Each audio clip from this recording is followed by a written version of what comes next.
This time on Boneyard Revivals, we are mocking up a drivetrain in our 1986 Oldsmobile Cutlass, otherwise known as the Street and Strip Cutty.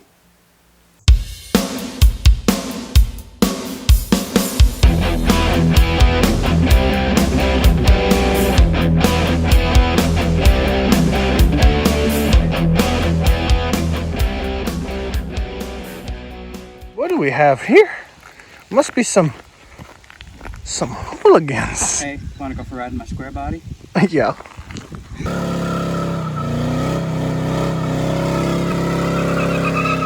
So I have enough cojones to, without dropping it. That's the key. Okay. Oh, I don't know about this. Oh, I don't think we're hitting it that high.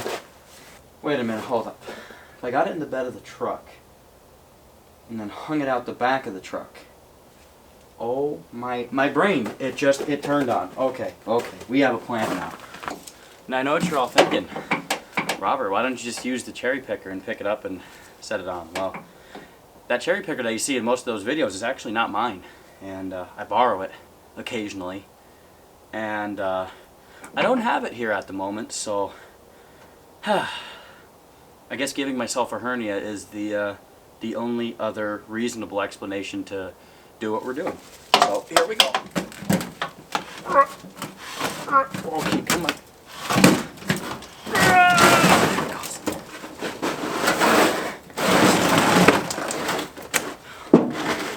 Who's your daddy? That's what I thought. Oh. Ta-da! Genius, I tell ya. Some days I even surprise myself. Sometimes. Not all the time, but sometimes. Now I know what some of you are thinking right now. Well, they're probably thinking multiple things, but you're squinting at the screen going, is that a 4-bolt main small block Chevy? And the answer is, yeah. Yeah, it is. And you're going, hold on now. The Vortec 350 is supposed to be at the machine shop getting some stuff done to it. And you are correct. Yes. If this guy does not look familiar to you, this is our original numbers matching 4-bolt main small block Chevy 350 out of our square body. Now you're going, why is it on the engine stand? Why that it doesn't? Are you building it? Is it finally gonna become a 383 stroker like you want to build it to? No. You see, I was using the brain, right? And I was thinking, you know, we got a transmission for the car here, right? And the shifter that I ordered is currently on its way. And our body work has kind of stalled for the moment. Basically, I need to get it up to my dad's garage. However, it kind of isn't perfectly feasible at the moment as we're in the middle of winter here in northeastern PA. And my dad isn't home during the week to be able to keep the stove going in the garage. And bless my mother's heart, I wouldn't put that on her to, you know, take care of another stove on top of the two that she already takes care of. Love you, Mom. Anywho, so we're not going to be doing the body work currently, but because I'm impatient, I want to keep doing work on the car. And so the next, you know, reasonable thing I could do is, well, I got a tranny for it, and I just ordered up the shifter. Why don't we throw a tranny and shifter in it and get that, you know, somewhat set up, and then we can get an accurate measurement on our drive shaft length. Because I have 2 drive shafts. I don't know if either of them are going to work. Probably not. But, you know, at least we have options to see if we can work. And then if not, I can get an accurate measurement and get a drive shaft made for the car. So when we go to throw it together and get it running and driving, we can, you know, do that. So then that led me down the path of, well, there is no way to accurately put that tranny in the location it needs to be in because you need the engine to locate it. We're going to use our 350 here to mock up in the engine bay of the car with the tranny bolted to it, and we're going to throw the whole drivetrain in the car so we can fit everything up. Now you're probably going, well, that's stupid. Why are you doing this now? And the reality of it is, well, like I said before, I'm impatient. And it actually will help us with a lot of things. It's going to help us with our transmission shifter location. It's going to help us locate that transmission in the actual car. The transmission will actually be in the car. We'll get the measurement for the drive shaft, like I said before. I need to get motor mounts for the car, so that's going to help us get that, so I can order those up and get those set in. Even going to help us with a little bit of the wiring. And honestly, what's also kind of cool about it is I have a set of G-body headers that came with the car, and the whole idea is, well, could we perhaps, you know, make sure that they actually fit? Probably. So that's what we're going to be doing. Plus, it's going to be cool to see an engine in a tranny in this car. But that's the game plan for right now. So I guess let's start accessorizing this block here. One thing I quickly wanted to explain, you're probably looking at these head gaskets and going, man, these are trashed. Why are you even throwing them on? I want to try to protect our deck surface, which is the surface area which the cylinder head mates up to the block, which is pretty much this area. We want to try to protect it, because if we nick it or gouge it pretty good, it'll actually hurt us in the long run when we go to rebuild this block into the 383 stroker that I want to make it. Simply because you're going to have to take that much more surface off, and if you actually nick it good and hard enough, the box actually could potentially be junk. So set the head gaskets on to try to prevent that if we can. And I guess it's time for us to throw our junk smog cylinder heads back on, secure it down, and then we'll throw our other head on and we'll take it from there. Ready for our intake manifold plop. Oh yeah, no detail left behind or out. There it goes. Now you're probably wondering, how legitimately is he actually taking this? Well, legitimately enough that we're actually putting the front timing cover back on too. I even grabbed a Quadrajet. Oh, look at that stud. Whew. Oh, I can see why they don't do the front inlet on these Quadrajets on the small block Chevys and the pickups. This is our Quadrajet off the 307 Oldsmobile that you guys have saw in a previous video. If not, I guess I'll link it, you know, somewhere up in here. And I got something else. I got a little bit more for you. Hang in there. I can't lie. I think we did pretty good here. Yeah, buddy. Look at this. Heck yeah. This thing looks awesome. With the valve covers and the air cleaner lid. We just picked these up, so they're going to be going on another engine that you'll be seeing eventually. But there it is. The Rodnock 350, as we like to call this, is half assembled and actually looks like a complete engine. And we got the headers on it and everything, so it's pretty much ready for our mock-up. We're going to need some motor mounts. We're going to need to get the tranny here. And we need my shifter to show up. This is awesome. I mean, this is really cool because it really kind of gives me a little bit of motivation. When you kind of see what looks like a complete engine that's kind of ready to almost set in a car, it really makes you motivated. Which I guess I'm going to break the news to you now.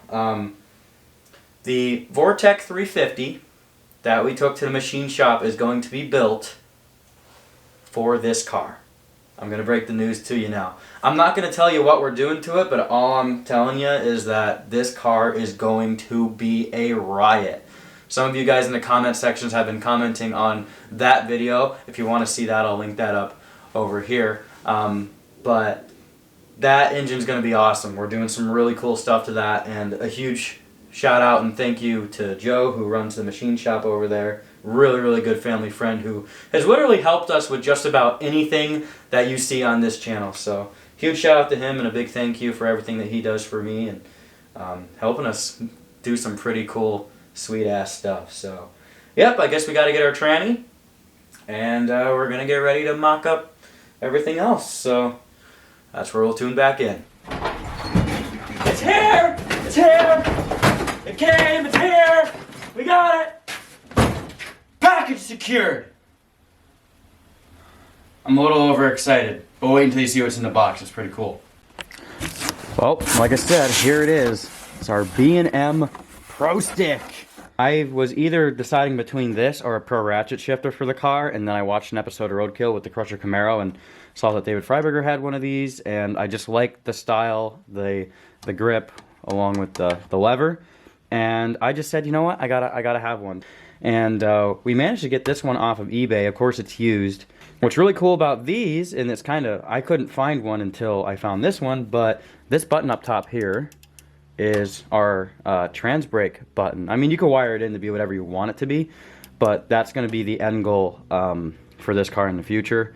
Probably when we first put it together, not going to have a trans brake in it for the training that we're putting in it, but it is a nice upgrade to have. And worst case scenario, if I don't want this knob on it, I could just twist the knob off, get another one, and put it on. But what's really cool about these is the safety features for when you're racing. You have your park to get out of park, pull your lever back.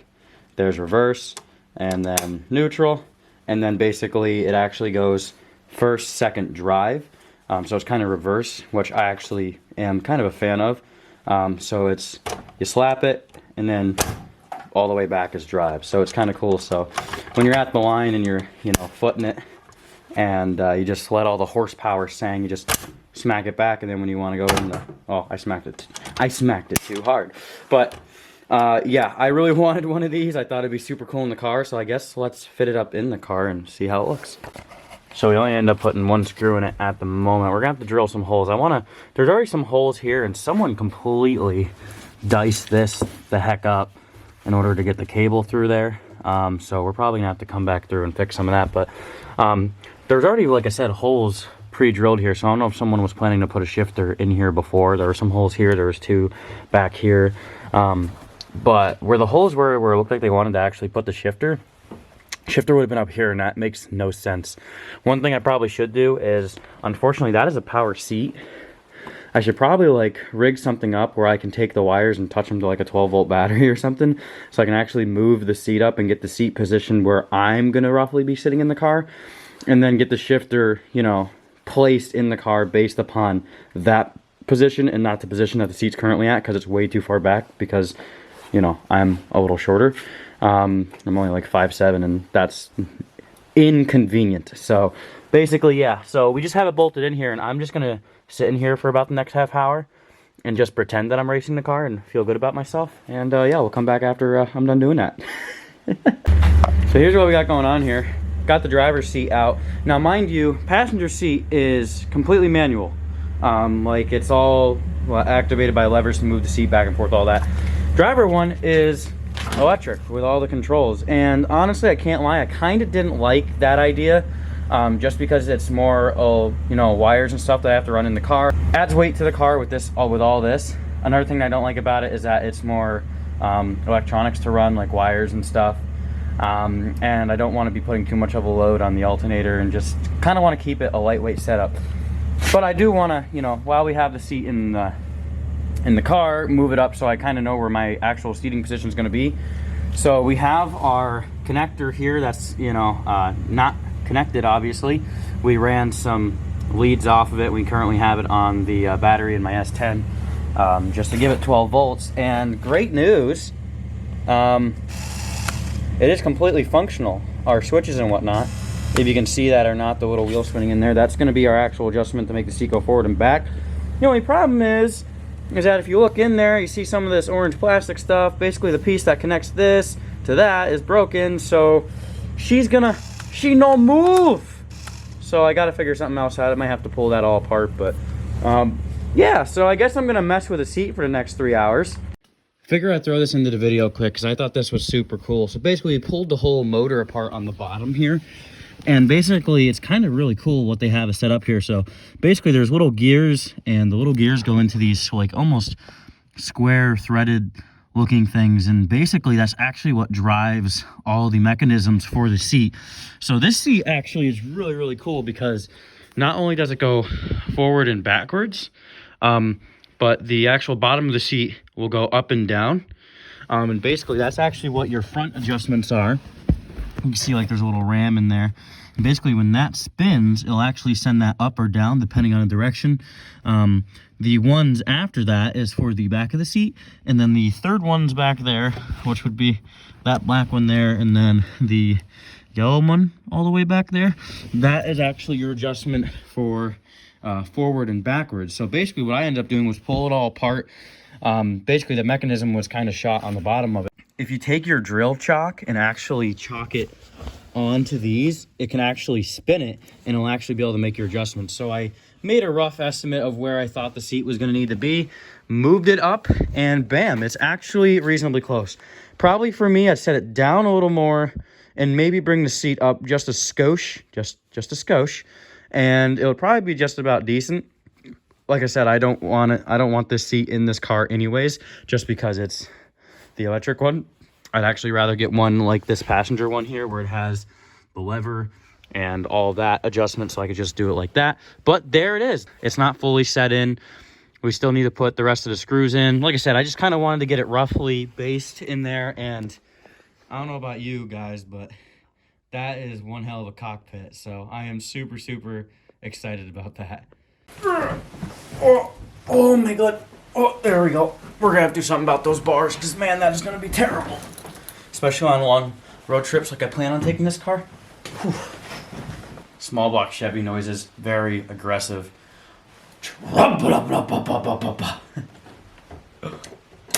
That'd be first, and then you're absolutely just matting it, and it's doing, 2-tire fire, 410 Buick Grand National posi rear, just smoke show from, just all the horsepowers, and then you're just mashing it into second, and then you're just still roasting the tires, and at this point you've already gone a quarter mile, and then you smack it in the third, and the ass ends all over the place, and then it just takes off like a rocket.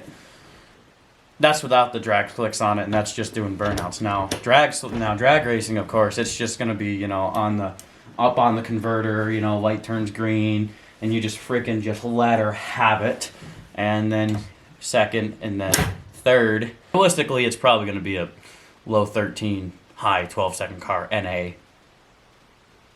If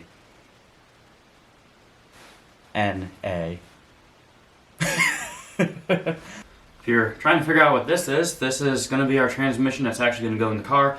This is a Turbo 350. This is actually a transmission that my dad's had laying around probably for close to 20 years now. This actually was in a car with a pretty much bone stock rebuild small block Chevy 350, so pretty much kind of funny, something on the lines of this. And it was in a good family friend's 66 Chevelle, and basically family friend had to get rid of the car, and my dad bought the drivetrain out of it. And so yeah, this tranny is a known functional tranny. Apparently it was rebuilt, has a shift kit in it, and there is some sort of torque converter in it. We're guessing off of the measurements that I took. I mean, there is no tag or anything on it. I'm going to assume and take a wild guess that it's probably something very, very small, like maybe 17 to 2200 stall, which it'll work for now. Like I said, it'll, as long as the tranny's functional and it all goes well, it will be pretty decent. Now, some of you are probably wondering, with our shifter, it actually is a reverse pattern shifter. This is not a reverse pattern valve body, and I am not ripping this tranny apart to change that. Basically, the transmission is just going, like the shifter is actually going to shift in the opposite direction from what I mentioned earlier, which is fine. It should function the same. Would I like it to be reverse pattern eventually? Yes, especially if we're running this car down the strip. I would much rather be, knocking the shifter back, knowing that the last gear that to shift in would be drive instead of neutral. But for right now, we're going to throw it together, and it's going to be just fine. So next thing is basically we're going to rebuild this transmission, and basically we're going to paint it and make it look pretty, and it's going to go in the car exactly the way it is. And is it going to function? Maybe. But yeah, we're not doing anything to this tranny just because why? It's not worth it. I have a few things in mind and upgrades that I want to do later down the road, but for right now, to get the car together, running and driving, this is the tranny that's going to go on it. So we're going to go ahead, we're going to clean it up, and we're going to paint it, and yeah, let's take it from there. Just so y'all know, it is way too cold to be painting anything, so we're doing the best that we can do here and just taking some of our propane heaters and also a little electric heater here, and we're letting her have it. I pretty much just repainted the governor cover, the actual clip that holds it on. And then, of course, if you have a tranny with high stall, the torque converter's got to be red to show that it's a race tranny, right? Yeah, I just had some leftover paint and said, yeah, sure, why not? It'd make me feel better. And if some guy just saw a video of this on the internet, he'd immediately assume, huh, that must be a half-decent tranny because, well, you know, red means go fast or something like that. Anyway, yeah, we're going to let that dry. And I was actually going to paint the whole transmission black, but I don't know. I think I'm just going to be okay with it the way it is. Mostly because it's cold and it's not very feasible for me to paint this whole thing. So we cleaned it up. It cleaned up really nice, actually. Well, like in that one Shania Twain song, Any Man of Mine, I changed my mind for the millionth time, and we're going to paint the tranny. Honestly, big reason I didn't want to is because it was cold out and didn't know how well the paint was going to adhere.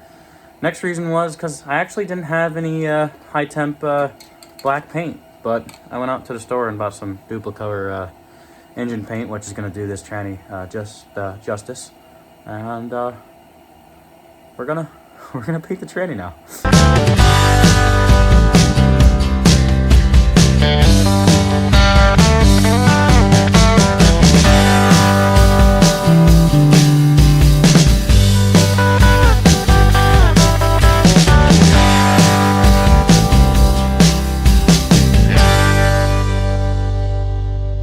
Update on our motor mounts, they finally came in. We went with Moroso solid mounts. It's going to be running pretty fast in a straight line, so definitely want to make sure that we have some solid motor mounts to try to keep all them horsepowers and torques just where they got to be. But yeah, we got them somewhat fit up. Oldsmobile GM, more specifically, what were you doing when you decided to come up with these? Because it is really hard to get your fingers back in there, and we only have a few bolts in on each side. I think what we're going to do first, instead of throwing the whole drivetrain in, is make sure that those are actually mounted to the frame. Now, mind you, that's where they fit. I don't know if that's where they're going to want to be for the motor to actually sit in there. So I kind of have them set in there like that, and basically the whole game plan is come in here with the cherry picker, pick the thing up, and kind of just plop it in there, get on it maybe on the intake with maybe a level, just to make sure that it sits in there somewhat level and somewhat right. Not saying we're going to get it perfect, but if we can get it mounted in there and make sure that it looks, you know, somewhat right, we'll be in good shape. So that's what we're going to be doing next. We're just going to drop the motor in first and then get that stuff sorted out. Then we're going for that guy attached to this guy. And well, while you were taking a nap, we were hustling, and we got our Turbo 350 bolted up to our Rodnock 350 here. It's kind of pretty simple. I just had the tranny on a 5-gallon bucket that you saw earlier, and basically you just gotta mate them up and throw your bell housing bolts in. So it's ready to go. So basically what we're gonna do is, I don't have a lot of room here in this shop. The car is literally pushed all the way against the back wall, like it's literally kissing the back wall. And I have just enough room to kind of swing the cherry picker in and out of here. If this shop was another like 6 feet lengthwise, that would be gorgeous, but we're working with what we got here, and that's pretty much what we do on this channel. So we're gonna attempt to swing this thing in. So I guess basically I'm gonna pick the tail end of the tranny up, and well, I might as well just shut up and do it, right? I'm gonna give myself a hernia for the second time in this video. And just a swinging. Oh, are we gonna have enough room? Gently set her down. Okay. Well, that's where she needs to be. There we go. Didn't want it to smash in there like that, but sure, that works. So here's what we got going on here. There's already a mount on this one, and I don't know why I didn't plan this out better, but there's also a mount right there. So basically, I'm just gonna suck the bolts out of that guy and get this to kind of get back in there and drop on that. If you're wondering why that yoke's in there, that's to stop all the tranny fluid from just, you know, taking a leak. So that's what that's there for. But yeah, I guess at this point, let me get those bolts out and we'll see if we can get this tranny set in. I hadn't removed both of them, and I think at this point, we should have enough room to be able to clear this cross member, which would make my life a heck of a lot easier. So I'd definitely like to try to do that if we can. Worst case scenario, we'll drop the cross member out of it, but let's see if we can send the trans in the rest of the way. So we got our bolts in for our motor mounts here, but the one thing that we're seeing is cross member not quite lining up. It would actually move this forward. I don't know if that would be enough room and it would line everything up where that would actually be positioned where it's supposed to be. The only thing I am seeing too that I don't like is that for our actual motor mounts, when I was fitting just the engine up, because I did that before I recorded any of this ear here actually hangs off the front of the cross member. And mind you, these are G-body small block Chevy motor mounts, but I don't know if there's a difference between the cross members on the Monte Carlos compared to the Cutlasses. I imagine they'd be the same or close to the same. And guys do these swaps all the time. Yeah, we got a little bit of a debacle. But when you think about it, an engine tranny are in there, so virtual high five? Heck yeah. So we talked before about trying to make this cross member work, and I took some measurements from the center bolt of the cross member to the actual trans there where it would actually mount up against it, and did the math and transferred that to where we'd have to move over our bolt holes, because our bolt holes are right there. And basically that would put us right about here, which mind you, this is all part of the frame. Like the frame goes up there, there's your cross member and all of that good stuff. But like we really have to cut it to almost this hole in order for this front bolt hole here to be relocated to about here. And you're cutting a lot of the structural integrity out of the frame. And it's kind of sad. They already did a pretty good hack job here, just cutting this apart, trying to make stuff work. It goes all the way down to the back side of the frame here. If I took you down, you'd see right there where they just kind of ended the cut. And like I don't want to do that. That's not the way I want to do things there. Like I don't want to do that to make this fit. It does not make any sense cutting that. And honestly, I think this is just the wrong cross member for this application. And like I said before, don't want to move the engine back any further, because then the cylinder heads would be right in the firewall.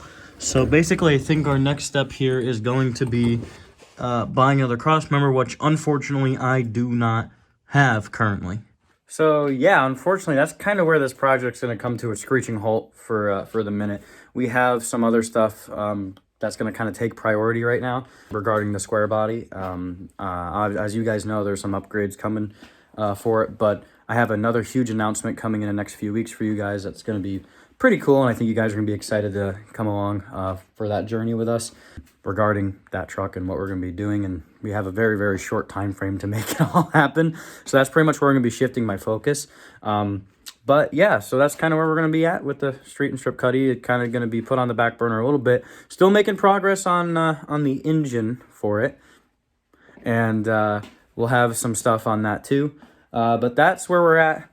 Kind of a bummer. Would have been really, really cool to get the tranny and engine fully seated in there, especially the tranny, so it was kind of done and over with. But I just think we're going to have to get a different cross member. Just the way it goes, and you get that with these projects. But thank you guys for watching. Do appreciate it as always. Thank you for the comments, the likes, subscribing. Really do appreciate that. If you want to check us out on Instagram, you can. Link is via the description. And guys, get out in the garage, clear the dust, the 2 inches of dust that you know is sitting on your project. Blow the dust off the damn thing and start wrenching on it. All right? Make some progress. Get the thing running. Whatever. Get it out there. Get it back on the road. But with that being said, we'll catch you in the next video. We'll see you next time.